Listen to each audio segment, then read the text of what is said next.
आप सबको मेरा नमस्कार। आज मैं आत्मा और परमात्मा से संबंध इस विषय पर एक बहुत सुंदर बात बताने जा रही हूँ। कृपया आप ध्यान से सुने। ओम त्वमिनः पिता वसो त्वं माता शतकृतो बभूविथ अथा ते सुम्नमीमहे। हे परमात्मा, आप मेरे पिता हो, आप ही मेरी माता हो। आप मेरे मन वचन कर्म सभी प्रकार के कर्मों को अच्छी प्रकार जानते हो। मैं आपसे कल्याण की याचना करती हूँ। आप ही मेरा कल्याण करोगे। आपसे भिन्न कोई भी मेरा कल्याण नहीं कर सकता। एक आत्मा बिंदु रूप में, चमकते हुए सितारे के रूप में, एक महान प्रकाश रूप में माता की छवि जैसा दृश्य मेरे सामने बैठी है। मैं एक बच्चे की तरह उस प्रकाश स्वरूप माता की गोद में बैठा हूँ। वह माता मेरी उत्सुकता से प्रसन्न होकर मुझे बड़े प्यार से अपने दोनों हाथों से पकड़े बैठी है। वह परमपिता परमात्मा, वह मेरी वेद माता, वह माता कहती है, बेटा, जब तू मुझे ढूंढ रहा था मैं तुझे खड़ी खड़ी देख रही थी। मुझे दुख हो रहा था। मेरा बेटा भोगों को भोगता भोगता मुझे भूल गया है, परंतु मेरे बेटे, तूने मुझे याद किया है। आजा, मेरी गोद में बैठ जा। तुझे भूख लगी है, मेरा दूध पी ले। वह मेरी माता मुझे वेद ज्ञान रूपी दूध का पान कराती हुई मुझे मेरे पिता की महिमा सुना रही थी। ओम की महिमा सुनते सुनते मैं अपनी पवित्र वेद माता की गोद में पूर्ण आनंद की अनुभूति के साथ परम ब्रह्म ओम के सृष्टि सृजन, सृष्टि पालन की चर्चा सुनकर मैं भी अपने माता पिता के साथ उस अमृतत्व को प्राप्त कर रही हूँ। महर्षि दयानंद जी के द्वारा बनाया हुआ सत्यार्थ प्रकाश का पहला समुल्लास। ओम अथ सत्यार्थ प्रकाश है। प्रथम समुल्लास है। ओम शन्नो मित्रः शं वरुणः सन्नो भवत्वर्यमा शन्न इंद्रो बृहस्पतिः शन्नो विष्णुरुरुक्रमः।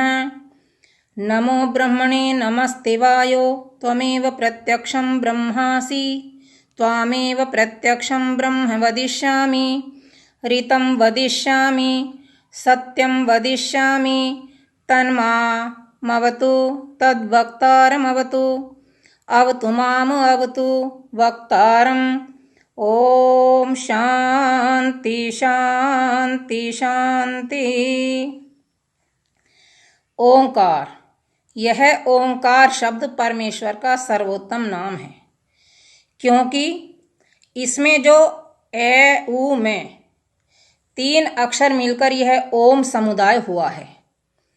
इस एक नाम से परमेश्वर के बहुत नाम आते हैं, जैसे आकार से विराट, अग्नि और विश्व आदि। उकार से हिरण्यगर्भ, वायु और तेजस आदि। मकार से ईश्वर, आदित्य और प्राज्ञादि नामों का वाचक और ग्राहक है। उसका ऐसा ही वेदादि सत्य शास्त्रों में स्पष्ट व्याख्यान किया है कि प्रकरण के अनुकूल ये सब नाम परमेश्वर के ही हैं।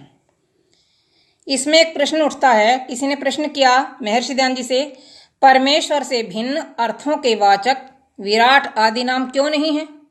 ब्रह्मांड, पृथ्वी आदि भूत, इंद्र आदि देवता और वैद्यक शास्त्र में सुंठ आदि औषधियों के भी तो ये नाम हैं या नहीं?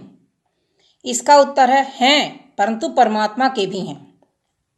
फिर प्रश्न है, केवल देवों का ग्रहण इन नामों से करते हो वा नहीं? उत्तर है, आपके ग्रहण करने में क्या प्रमाण है? फिर प्रश्न है, देव सब प्रसिद्ध और वे उत्तम भी हैं, इससे मैं उनका ग्रहण करता हूं।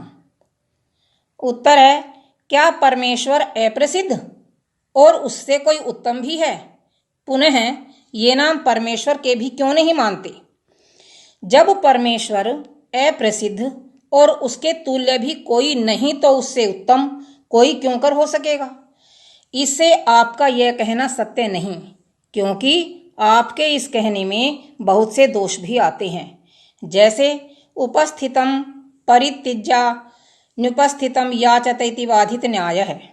किसी ने किसी के लिए भोजन का पदार्थ रख के कहा कि आप भोजन कीजिए, और वह जो उसको छोड़ के अप्राप्त भोजन के लिए जहां तहां भ्रमण करे, उसको बुद्धिमान न जानना चाहिए, क्योंकि वह उपस्थित नाम समीप प्राप्त हुए पदार्थ को छोड़कर अनुपस्थित अर्थात अप्राप्त पदार्थ की प्राप्ति के लिए श्रम करता है। इसीलिए जैसा वह पुरुष बुद्धिमान नहीं, वैसा ही आपका कथन हुआ, क्योंकि आप उन विराट आदि नामों के जो प्रसिद्ध प्रमाण सिद्ध परमेश्वर और ब्रह्मांड आदि उपस्थित अर्थों का परित्याग करके असंभव और अनुपस्थित देवादि के ग्रहण में श्रम करते हैं, इसमें कोई भी प्रमाण व युक्ति नहीं। जो आप ऐसा कहें कि जहां जिसका प्रकरण है वहां उसी का ग्रहण करना योग्य है। जैसे किसी ने किसी से कहा कि हे भृत्य त्वम सैंधवम आनय, अर्थात तू सैंधव को ले आ, तब उसको समय अर्थात प्रकरण का विचार करना चाहिए, क्योंकि सैंधव नाम दो पदार्थों का है, एक घोड़े का और दूसरा लवण का। जो अपना स्वामी जाने के समय तो घोड़े और भोजन का काल हो तो लवण ले आना उचित है, और जो गमन समय में लवण और भोजन समय में घोड़े को ले आवे तो उसका स्वामी उस पर क्रुद्ध होकर कहेगा कि तू निर्बुद्धि पुरुष है। गमन समय में लवण और भोजन काल में घोड़े के लाने का क्या प्रयोजन था? तू प्रकरणवित नहीं है, नहीं तो जिस समय में जिसको लाना चाहिए उसी को लाता।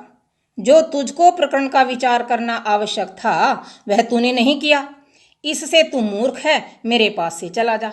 इससे क्या सिद्ध हुआ कि जहां जिसका ग्रहण उचित हो वहां उसी अर्थ का ग्रहण करना चाहिए। तो ऐसा ही हम और आप सब लोगों को मानना और करना भी चाहिए। आप सबका धन्यवाद।